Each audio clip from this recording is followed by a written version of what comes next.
बिस्मिल्लाहिर्रहमानिर्रहीम। आज माल तिजारत की ज़कात के बुनियादी अहकाम बयान किए जा रहे हैं, क्योंकि अमवाल ज़कात में से एक किस्म माल तिजारत भी है। माल तिजारत से मुराद वो चीज़ें जिसको आदमी बेचने की नीयत से ख़रीदता है, जिसका कारोबार करता है, चूँकि उस पर भी ज़कात वाजिब होती है। इसलिए आज इसके मसाइल बयान किए जा रहे हैं तफसील से। माल तिजारत में से अगर ये अकेले इनफरादी तौर पर या दूसरे अमवाल ज़कात के साथ मिलकर 52.5 तोला चांदी तक पहुंचता हो, उसकी कीमत यानी 612 ग्राम 360 मिलीग्राम चांदी की कीमत तक इनकी कीमत पहुंच जाती हो तो उस पर ज़कात वाजिब होती है, वरना तो नहीं। आगे कुछ इससे मुतालिक कुछ तफसीलात और वजाहतें बयान की जा रही हैं। माल तिजारत से क्या मुराद है? पहले तो ये समझ लें कि माल तिजारत से मुराद हर वो माल है जो तिजारत ही की हतमी और यकीनी नीयत से ख़रीदा गया हो, यानी इसीलिए ख़रीदा गया हो कि उसे आगे हमें बेचना है, चाहे फौरी तौर पर फ़रोख्त करने का इरादा हो या लेट से और ताख़ीर से फ़रोख्त करने का इरादा हो। ऐसे माल पर माल तिजारत होने की वजह से ज़कात का हुक्म लगेगा। माल तिजारत की ये तारीफ़ जो है अच्छी तरह जहन नशीं कर ली जाए। लिहाजा इससे मालूम हुआ कि जो माल बेचने की और फ़रोख्त करने की हतमी नीयत से नहीं ख़रीदा गया हो तो उस पर माल तिजारत के एतबार से ज़कात का हुक्म लागू नहीं होता, जिसको हम अकाउंटिंग की ज़बान में कहते हैं कि एक फ़िक्स असेट होता है और एक करंट असेट होता है। तो करंट असेट जो है उस पर ज़कात का हुक्म लागू होगा, वो माल तिजारत कहता है। फ़िक्स असेट जैसे दुकान है, उसका काउंटर वगैरह हुआ, अलमारियाँ हुआ, या फैक्ट्री है तो फैक्ट्री की जो मशीनें होती हैं जिससे हम प्रोडक्ट तैयार करते हैं, बशर्ते कि वो मशीनें बेचने के लिए ना हों, तो चूँकि ये फिक्स्ड असेट होते हैं तो इसकी कीमत पर ज़कात वाजिब नहीं होता। हाँ, जो प्रोडक्ट तैयार हो रहा है या जिसको हम बेचने के लिए ला रहे हैं, ख़रीद रहे हैं, उस प्रोडक्ट पर ज़कात का हुक्म लागू होता है। लिहाजा मिसाल के तौर पर अगर वो माल ऐसा है कि ख़रीदते वक्त तिजारत की नीयत नहीं थी, बेचने की नीयत नहीं थी, बल्कि बाद में उसको बेचने की नीयत बनी है, तो अब ये माल तिजारत के ज़ुमरे में नहीं आएगा। क्यों? क्योंकि माल तिजारत उसी माल को कहेंगे और उस कहते हैं जिस माल को हमने ख़रीदते वक्त ही जो है नीयत की हो कि इस माल को हमें आगे बेचना है, आगे बेचकर हमें इससे फ़ायदा कमाना है।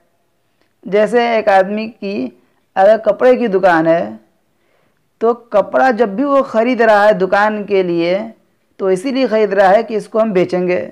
तो ऐसे माल पर जिसको ख़रीदते वक्त ही बेचने की, सेल करने की नीयत से ख़रीदा गया हो तो वो ज़कात वो माल तिजारत कराएगा और उस पर ज़कात लाजिम होगी।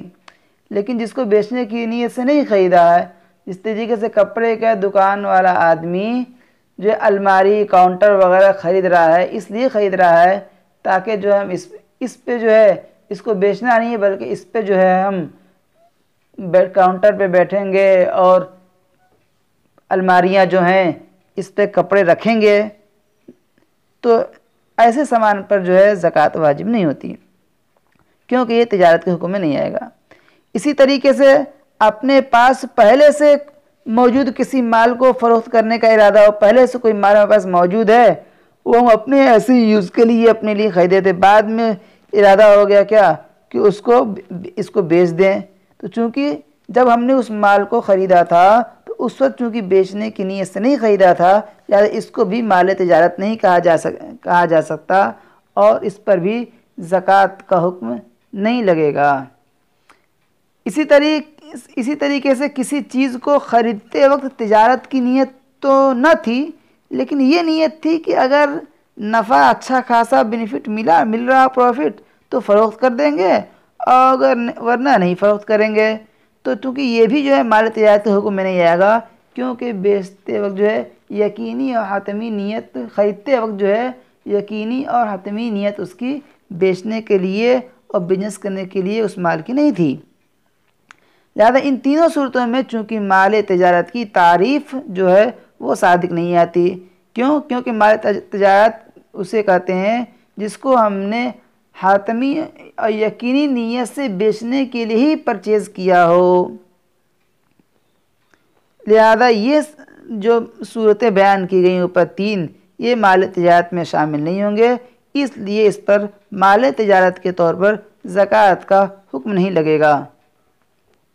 अच्छा, अगर माल ख़रीदते वक्त तिजारत यानी फ़रोख्त करने की नीयत थी, जब माल हम ख़रीद रहे थे तो इसीलिए ख़रीदे थे कि हम इसको बेचेंगे, लेकिन बाद में इरादा बदल गया, हमने बदल दिया और सेल करने की और फ़रोख्त करने की नीयत अब बाकी नहीं रही, तो ऐसी सूरत में भी माल तिजारत के एतबार से उस पर ज़कात का हुक्म नहीं लगता।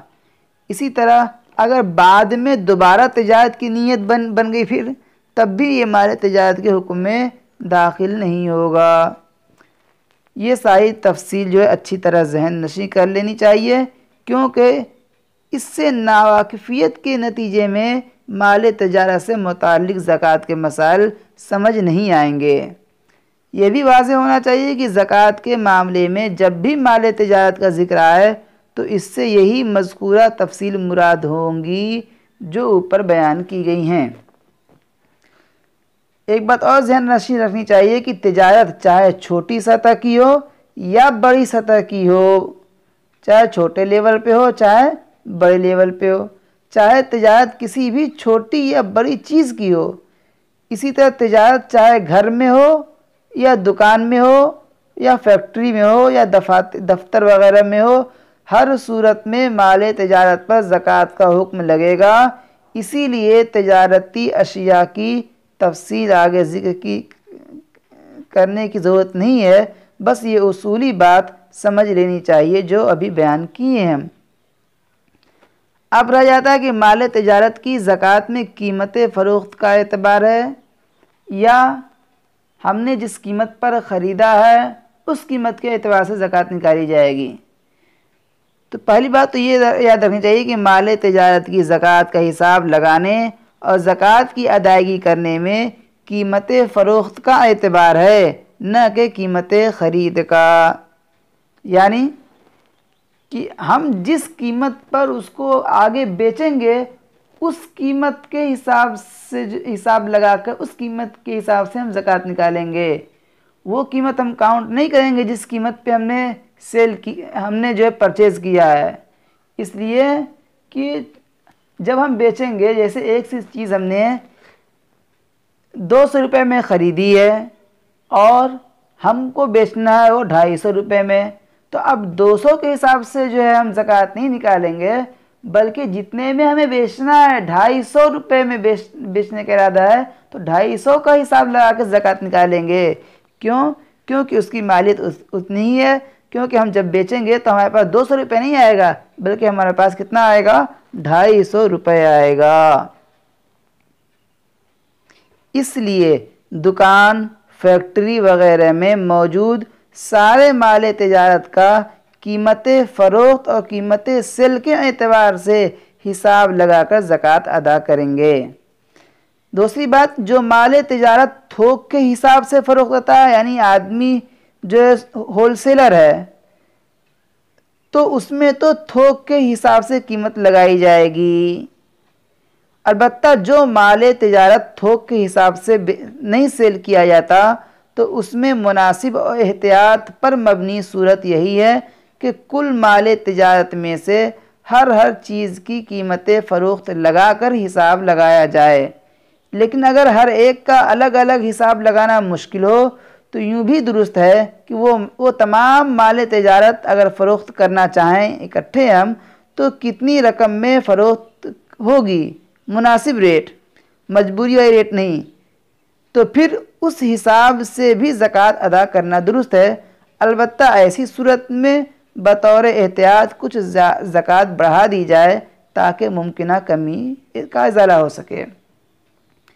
इसी तरह से याद रखना चाहिए कि एक बाज़ दुकानें वो होती हैं जिनका रेट फिक्स नहीं होता।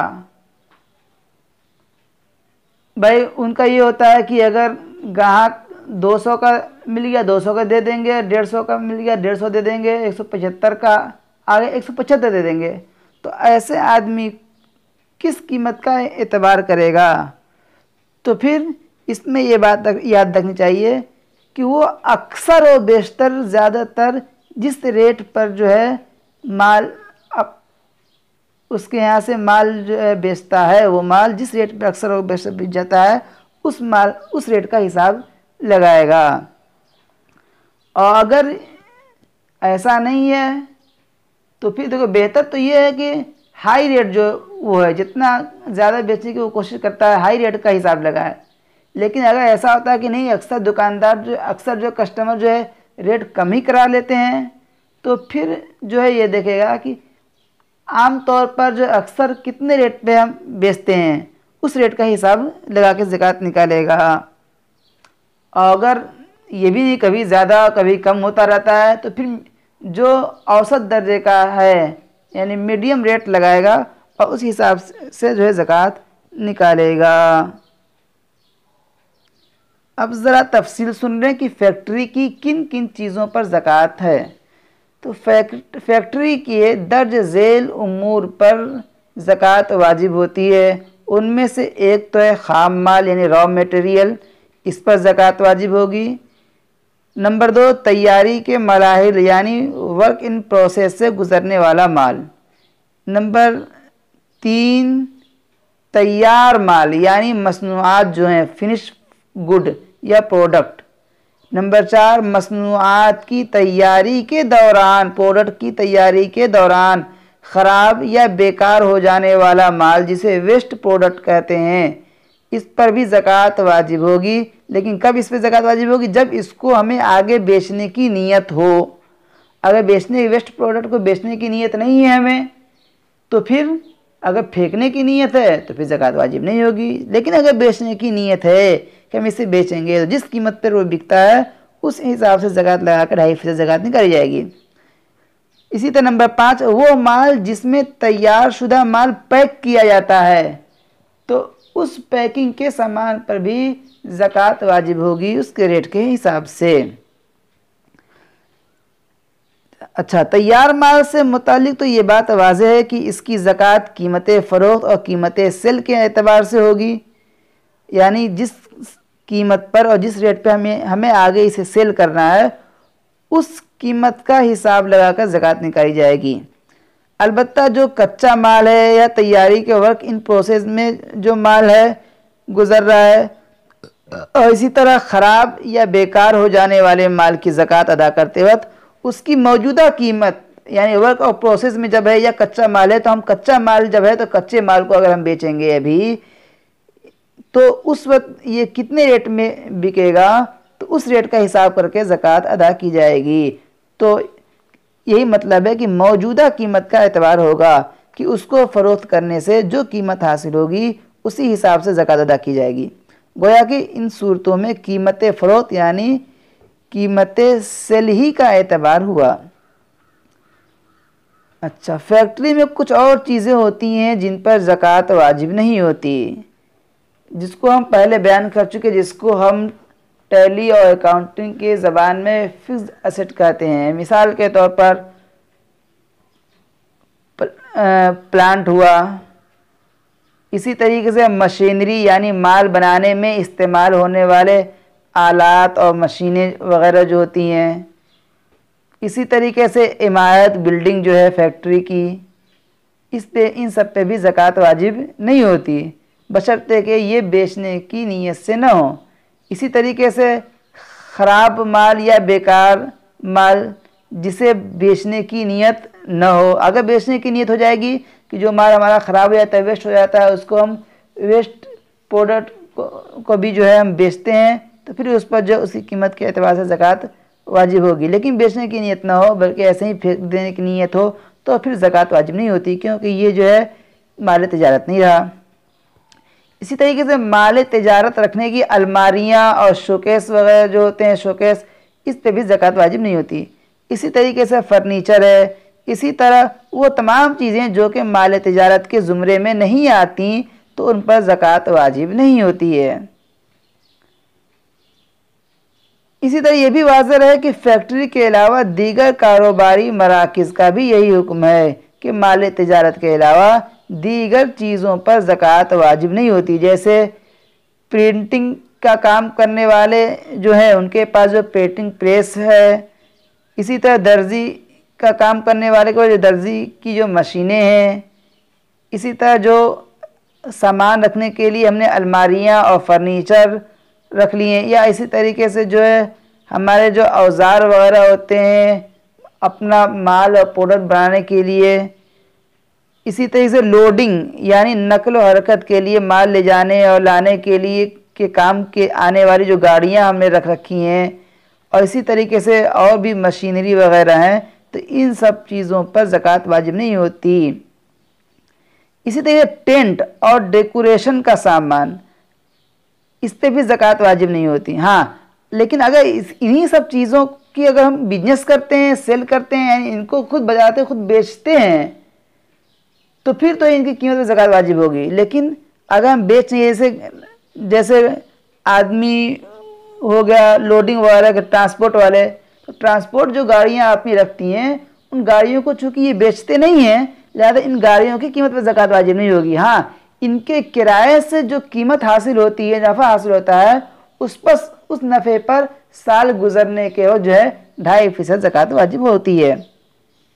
इसी तरह टेंट में भी एक लोग टेंट लगाते हैं सिर्फ, और फिर वो अपना टेंट लेके आ जाते हैं, जैसा कि टेंट वालों का काम होता है, टेंट हाउस वालों का।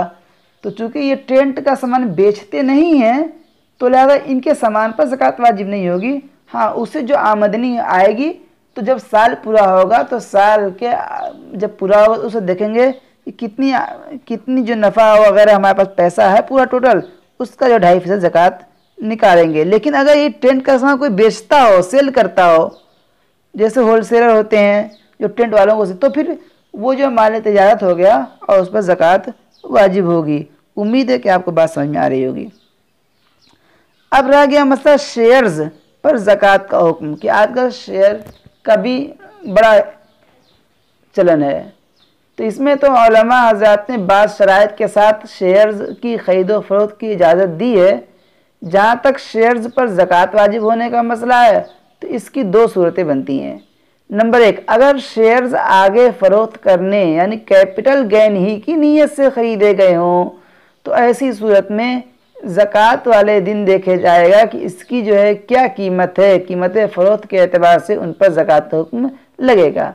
नंबर 2, अगर शेयर्स तिजारत की नीयत से नहीं ख़रीदे गए हों बल्कि उनसे मकसूद सालाना नफ़ा, जिसको बोलते हैं डिविडेंड, हासिल करना हो, तो ऐसी सूरत में शेयर्स का जितना हिस्सा कंपनी के काबिल ज़कात अमवाल, जिसका हमने ऊपर जिक्र किया, जैसे खाम माल और प्रोडक्ट्स है, और नकद रकम के मुकाबले में आ रहा हो तो उस पर ज़कात वाजिब होगी।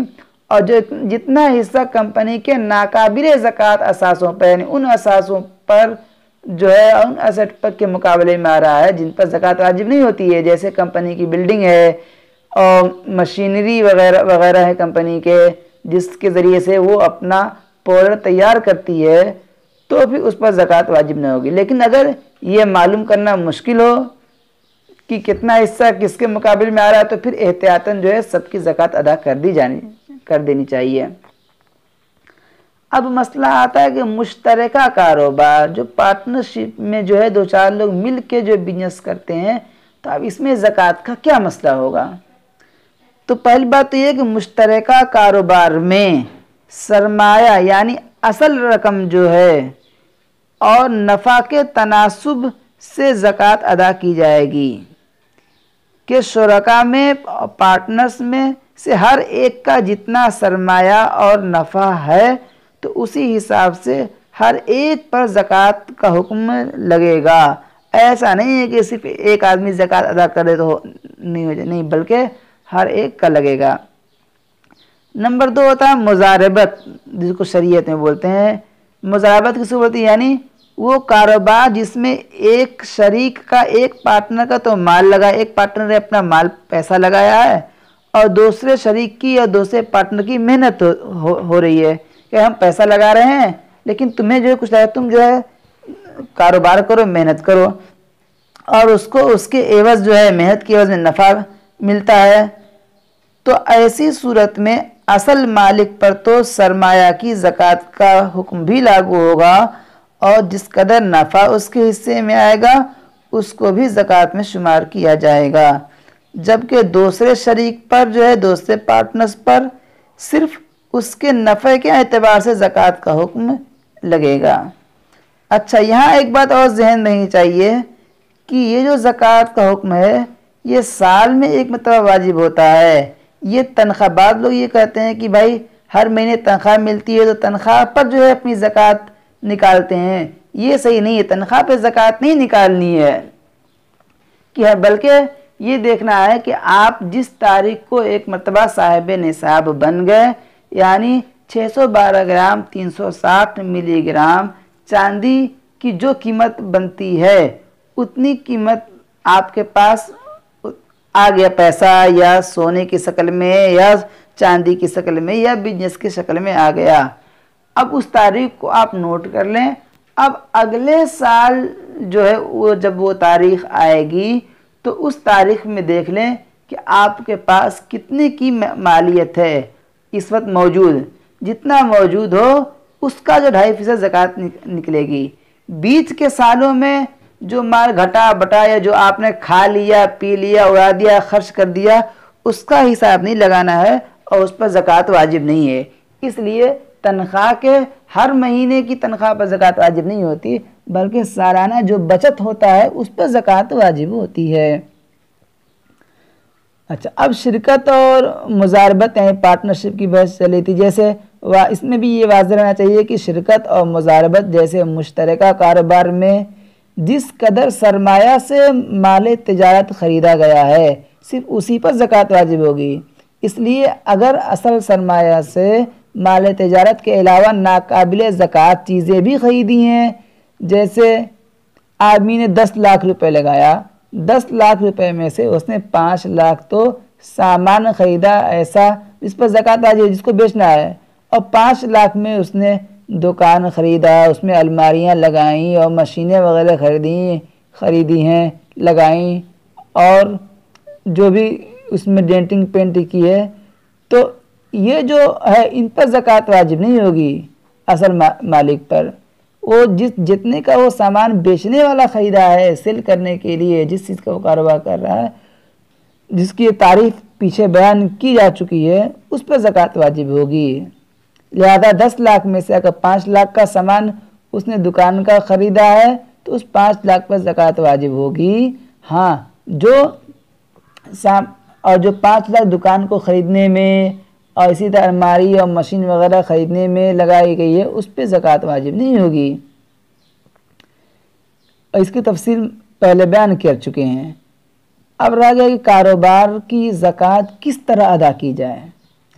तो देखिए, कारोबार की ज़कात अदा करते वक्त कुछ चीज़ों को जमा किया जाएगा। इन चीज़ों को, नंबर 1, कुल माल तिजारत की कीमत फ़रोख्त, कुल माल तिजारत की कीमत फ़रोख्त यानी सेल वाली कीमत। नंबर 2, अपनी मिल्कियत में मौजूद, जो अपने पास मौजूद है, नकद रकम। अच्छा, अपनी मिल्कियत का मतलब ये है कि जो अपनी जेब में हो, अलमारी में हो या बैंक में हो, कहीं भी। इसी तरीके से कारोबार से हासिल होने वाला नफ़ा।